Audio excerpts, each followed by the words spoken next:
Nonoy, we love you. Those were your last words as we finished our phone conversation just this November 2.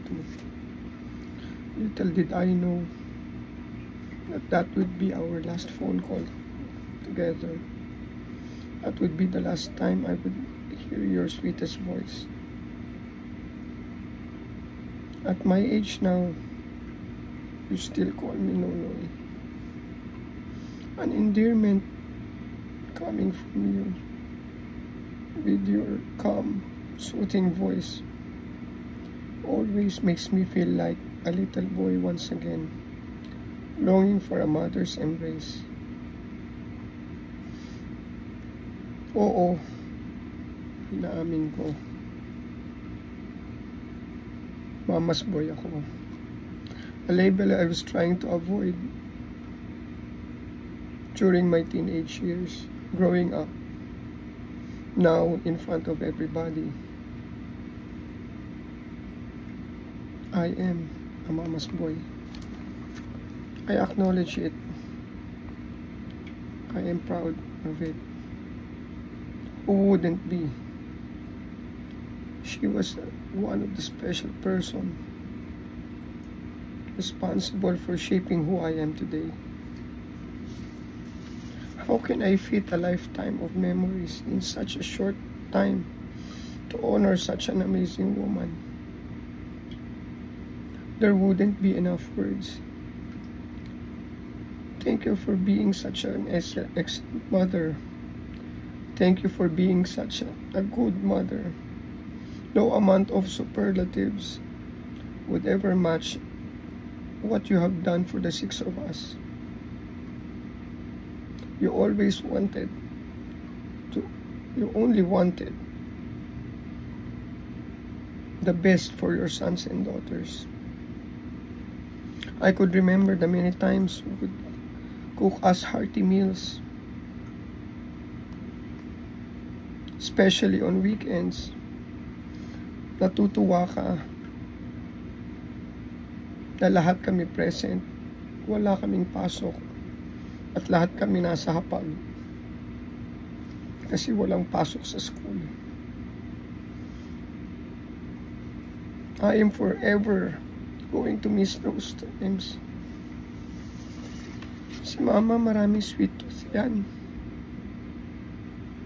I could remember the many times you would prepare pulpuron, leche flan, even without any occasion, just an ordinary day. Pagkompleto kami, simply because gusto mo, you wanted us to have something sweet for merienda. I could remember the times you would accompany me sa Don Bosco. Way back, we had to ride a small motorized bangka to cross the Pasig River. Since it took only 15 minutes to get to the school, compared to the 1 hour, more than 1 hour by jeep. One time pa nga diba? After nung nag-enrollment, with mother's wisdom and judgment, sabi mo sa akin, huwag ko ilabas yung bagong bili kong diary, habang nakasakay tayo sa bangka.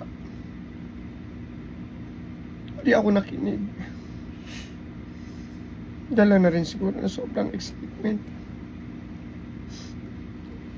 Ayan tuloy, nahulog ang student diary ko sa Pasig River. I had to ask the bangka operator to scoop it out. You taught me a very important lesson then about obedience.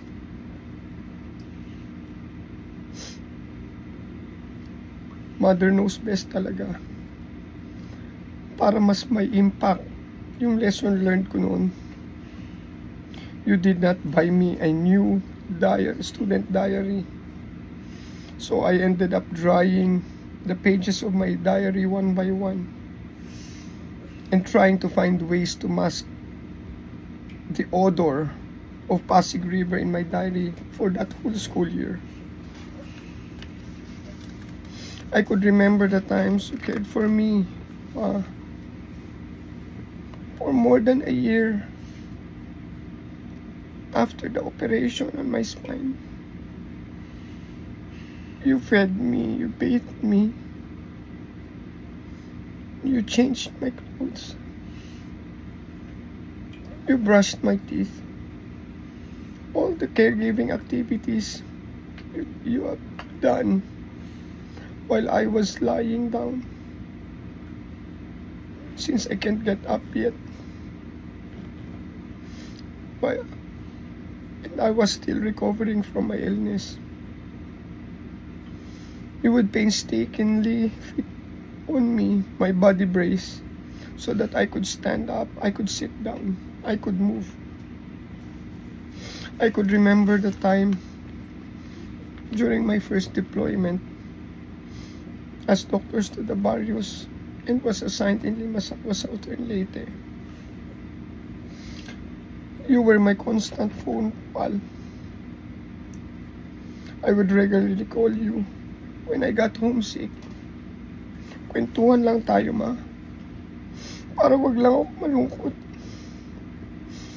There was one time ikwinento mo, Nunoy. Nagpunta pala yung dito sa office yung girlfriend mo. May dala sa akin na cake. You were so happy because the cake was your favorite. Black Forest. Pero totoo ba yun? Nalaglag daw yung cake. Buti na lang intact yung box at di nalaglag. Di natanggal sa box. Kaya yun, kinain pa din at masarap pa din yung cake. Ma, now it's sinking. It's starting to sink in that all these memories will never have a take two. I will never have phone calls with you again. I will never be able to hear your sweet voice. I will never get to hug, to embrace, or to kiss you. You will always be you will always be in my messenger, but never get to video call you. Ma, I love you so much. I will miss you. I will miss you dearly. There's a great void in my heart that you'll always occupy. It will never ever be filled up. Iniisip na lang namin, ma. Iniisip namin mga bata na may angel na kami in heaven watching over us constantly. Ma, till we meet again. I love you so much, ma. You're Nonoy.